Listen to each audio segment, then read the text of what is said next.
And I don't even know how to open about this, really.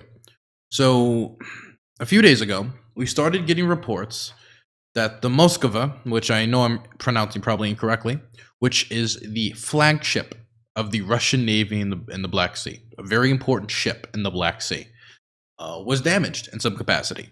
The Russians said it was an ammo explosion. The Ukrainians said, and the Americans said, and this is what I believe as well, because it seems the most likely that it was this and not just a random combustion at sea, that a Ukrainian missile had, in a daring military move that is quite shocking, that was actually successful. I didn't think the Ukrainians could do this. I don't think most people thought the Ukrainians could actually get away with this. This was really a, as you say, a rip bozo moment.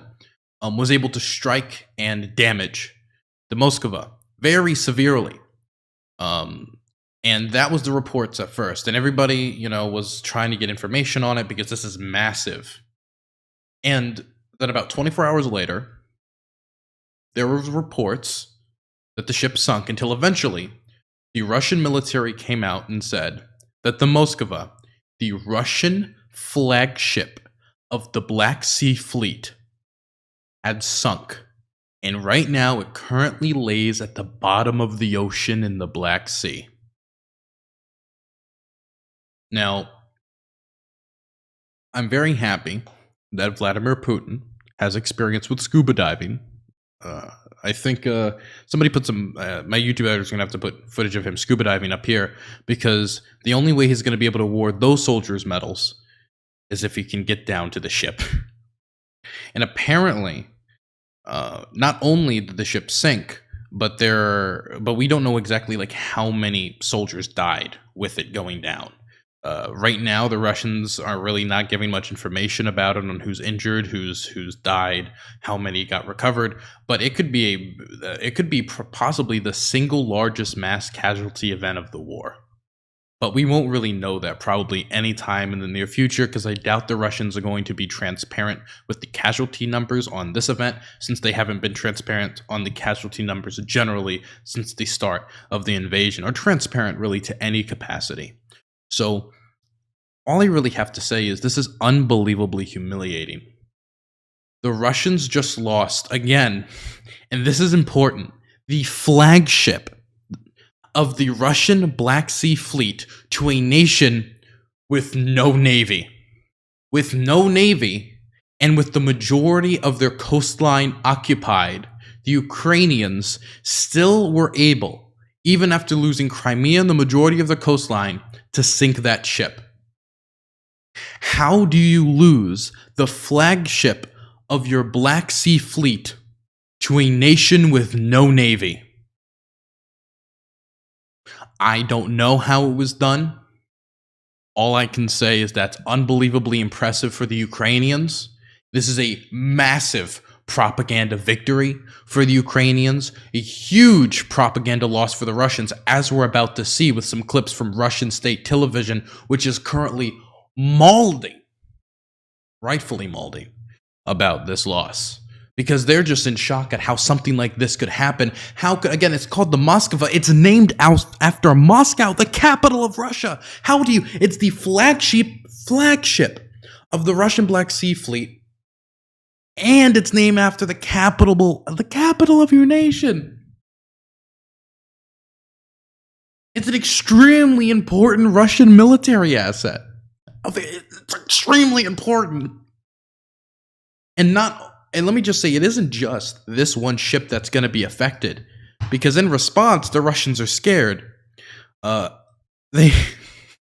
Because U.S. officials are saying that less than half a dozen Russian warships in the northern Black Sea have moved farther away from the coast after the incident.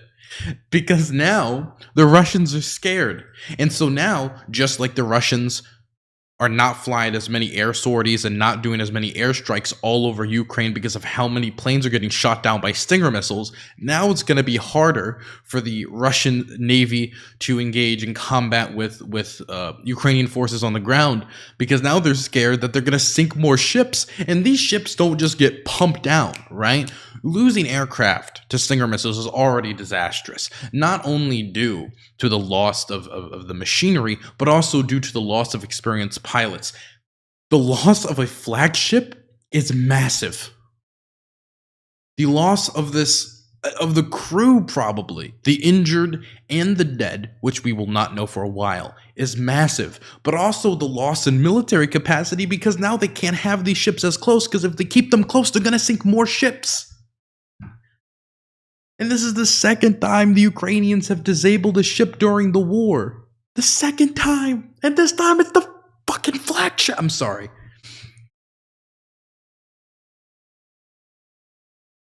I'm sorry. I'm just in shock. And everybody else seems to be in shock too. I can't find like a military analyst or people who are much more knowledgeable on the situation than me who aren't in complete shock. The Russians, of course, are saying it's for different reasons, just an ammo explosion and they lost it in the storm, but nobody believes them, for good reason. Also, if you go check the Wikipedia page for the Moskva now, it's now in the past tense. The Moskva was a guided missile cruiser of the Russian Navy. She was the lead ship of the Project 1164 Atlan class and was named after the city of Moscow. She was the flagship of the Russian Black Sea Fleet. My God. Anyway, moving on from this hilarious humiliation that the Russian military has now suffered, amongst many other humiliations. Their tanks getting stuck and becoming submarine. Well, actually, here's one way to look at it. Maybe Putin could just sell this to his people in a different way. Maybe if he sells it as the ship, it was time the ship got promoted from flagship to submarine. I don't know how he's going to sell it to his people, but state media is reacting how you would expect them to react. They're not exactly how you would say peachy about the situation. Let's listen. Важное заявление Министерства обороны Российской Федерации о судьбе крейсера «Москва», на котором случился пожар. Речь про флаг That experienced the fire. I wonder what started the fire. Черноморского флота России. Но даже то, что есть посягательство на нашу территорию, есть казус белли, абсолютный повод к войне, настоящий, без дураков. Не всяких. Как это называется? Ну, что мы сейчас ведем? Спецоперация России. Okay. So first, he says this is a justification for war. Let's be for real. You're already at war, okay? It's an undeclared war, but you've invaded the country, right? And even the propagandists can't remember the nonsensical terms that the Russian government is using to trick the people, right? What do we call it? I know we don't call it an invasion. I don't want to get arrested. Special military operation. But here's another thing. He's complaining. This is separate from the Moskva being sunk. He's complaining about the fact that the Ukrainians have launched multiple attacks into Russia, not to capture territory, but to target fuel, transportation lines. You get the idea. The Russians usually deny the Ukrainians did it in many instances to, keep the calm. And if you look at Russian social media and how Russian social media has reacted to parts of Russia being attacked by the Ukrainians, say in one instance by helicopters, you can see many of them are in just complete shock because they were told by the Russian government, and this is why you shouldn't lie, by the way, as a government, because once the lies start to crack, so does your society. They're in shock because they're like, wait, we were told that 100% of the Ukrainian helicopters were disabled in the first 24 hours. I thought we destroyed all their drones. Of course, the Russian government had said at the time that they had destroyed 45 of the 35 drones that Ukraine owns, more than they even had at the time of the claim. But, they seem to be angry at the idea that Ukraine fights back, that when you attack a nation, they do shoot back at you. That the idea that you would invade a nation, did they not expect the nation to fire back at them? That it's a huge insult. You invaded their country. Yes, they're going to fire back at you. What did you expect? Началась специальная военная операция. Сегодня ночью она кончилась. И она кончилась с тем, когда нападают на нашу родину с вами. Когда вы говорите «ночью кончилось», вы имеете в виду крейсер «Москва»? Когда вы говорите про войну, вы имеете в виду объявление мобилизации тотальной? Стоп. Я не хотел говорить о крейсере «Москве», тем более, что были разные, так сказать. Но вы сказали, крейсер «Москва» — это абсолютный повод для войны. 100%. Это флагман наш. И здесь думать нечего. Здесь нужна ответка, но какая? By the way, according to the Russian government, the ammunition exploded and then it got lost in a storm. Yet this guy's saying it's a cause for war. Why would it be a cause for war if the ammunition just went boom and then it sunk and it wasn't done by the Ukrainians? It's almost as if even Russian state TV understands that's not the real story and that the Ukrainians, took it out. Нужно придумать. Спецоперацию России на Украине. То, во что это вылилось, уже смело можно называть, не лукавя, Третьей мировой войной. Совершенно точно. Мы прямо сейчас сражаемся, если не с НАТО, то уж точно с инфраструктурой НАТО. И это тоже надо осознавать. Соединенными Штатами Америки. Круглосуточно они по железной дороге поставляют оружие, круглосуточно по земле из Польши поставляют оружие. В этом смысле, конечно, не шутка, что надо очень серьезно подумать об уничтожении железнодорожных узлов. Там, конечно, вопросики, они все едут и едут, я имею в виду лидеры. Но лидеров надо предупредить, пусть дома сидят. По Киеву тогда не приедут. Вот что нужно сделать. Вот этого не должно быть никогда. So he's saying that they should bomb Kiev, right? Not for a strategic military goal, but simply to stop world leaders from visiting Ukraine. Again, this is an operation that's supposed to liberate the Ukrainians, and he's just advocating to just bomb the capital city so diplomats and politicians can't enter. Мы сейчас видим на экране. Есть один способ ответить. Бабахнуть один раз и все. Remember, they're invading to protect civilians. That's the reason they're giving, and he's just on state TV advocating for just the bombing of civilians in the capital in order to stop politicians from entering the city. They can't even contain their disdain from the Ukrainian nation, their disdain for the Ukrainian people, their disdain for the Ukrainian will to be a sovereign state. Oh my God. This is insane. Anyway, one last thing. I want to say that the Russian government is, after the situation, concentrating on the most important of things. I mean, I guess this was like, the sinking of the ship was a moment of reflection for Russians far and wide. And so the Russian mission in the EU, a Russian government organization, it's on Twitter, they tweeted this out about Brussels, which is, of course, located in Belgium. For more than a month already, trees on one of the central avenues of Brussels look like this. It's just blue and yellow, looks like some spray paint, really. Just like two trees that were painted with spray paint, it seems. Europeans should see how political expediency outweighs hypocritical concern for nature and ecology on the EU capital. Environmental Knowledge Day. You don't care about the environment because somebody spray painted a tree blue and yellow.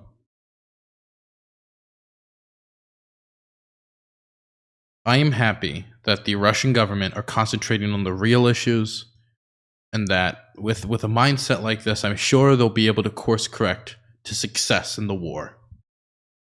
This is the real war isn't against Russia. The real war is against the trees in the streets of Brussels that have been spray painted.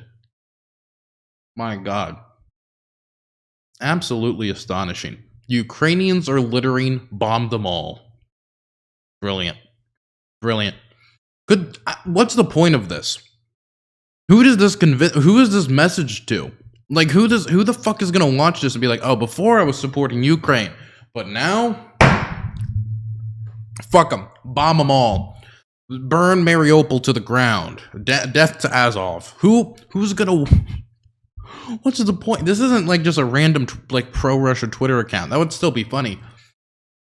This is a Russian government account. This is an account run by the Russian government, Vladimir Putin's government. This is run by them. What is this supposed to do? If this is the dumb shit you're concentrating on, no wonder you're getting blasted. And it's a great point in chat. If the concern is about nature, what about the ecological disaster that comes with war? It's like sowing season for the Ukrainians. The amount of trees and animals and farms that have been destroyed by the onslaught and forests that have burnt down due to the heavy use of artillery and accusations of the use of white phosphorus and possible chemical weapons and all this other stuff. Like, if we're talking about like damage to nature, I think the war is doing a lot more damage to nature than somebody with 2 spray paint cans that spray painted 2 trees in Brussels.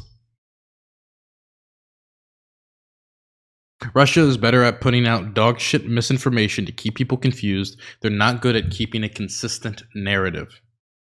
Fair enough. Also, I heard today that Nick Fuentes went on RT to talk about bigotry. I'm not joking. Does anybody have the picture of it? I think the Serfs posted it.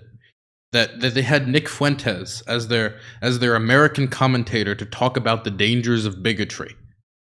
As in, not, hello, I am the danger, because I am the bigotry, but as in, hey, we need to fight bigotry, as in anti-Russian bigotry. And Nick Fuentes was the man to talk to. I'm not kidding. Can we pull up this? Let's pull up the Serfs account. They tweeted about it today. Here it is, right here. Russians, not European. Western rhetoric can be described as Russophobia. He's got an American and Russian flag on his...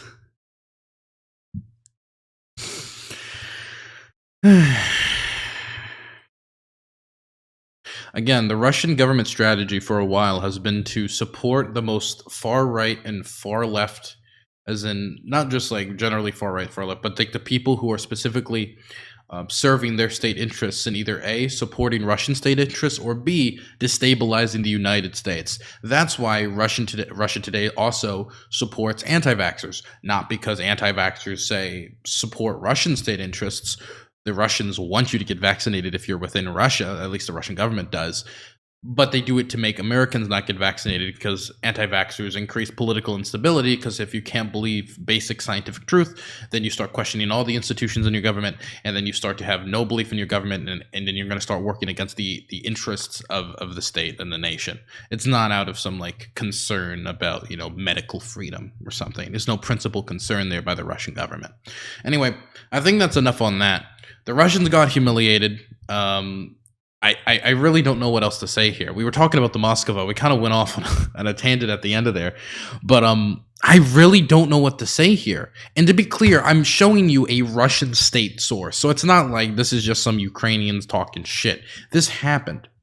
People try to downplay what this is, but this was the flagship of the Russian Navy. And you saw how the state Russian commentators talked about it. That it's a cause for war. They understand the seriousness of that strike. They understand the damage it does to not only Russia's reputation, but also their strategic capability by taking out that ship. But also, like, now they are scared on moving their ships around. They're moving them further from the coast of Odessa because they're scared that they're going to get struck again. It's humiliating, really. Honestly, it's humiliating for the Russians. I don't know what else to call it. Absolutely humiliating. You know, Vladimir Putin part of his, like, you know, his agenda, and I don't think anybody is really going to object to me saying this, was to quote unquote like make Russia great again. You know, rise it from the ashes of Boris Yeltsin, right? And these incompetent Russian leaders, these NATO Western dogs who were bringing Russia to its knees, and was to restore it to greatness. And that greatness is currently sitting at the bottom of the Black Sea. What was it? Does anybody remember what was in? There was something in the flagship that's tied to, like, it was like some cross. I forget, like, the Russian historical artifact or something it was called. Does anybody remember what it was? That was actually in the flagship that sunk. Does anybody remember? In chat, I would appreciate if somebody reminded me exactly what it was. Yes, a part of the true Holy Cross. Yeah, the true cross of Christ. Yes. A piece of cross from the crucifixion. And it's at the bottom of the Black Sea. My goodness. I just gotta say, if Putin's, you know, mission was to make Russia great again, was to restore Russian greatness, and was to rebuild its image on the international stage, he couldn't have done a worse job. Not only by isolating Russia, but he's making Russia look unbelievably weak by losing flagships to a nation with no navy. I don't want to overplay Russian incompetence, though, because, I mean, that is playing a part here. I would say more, maybe Russian state hubris would maybe be a better way to put it, because a large part of this is also the daring operation of the Ukrainians and Ukrainian will to fight. But each day this drags on, this operation that was supposed to last, what, 1, 2, 3 days?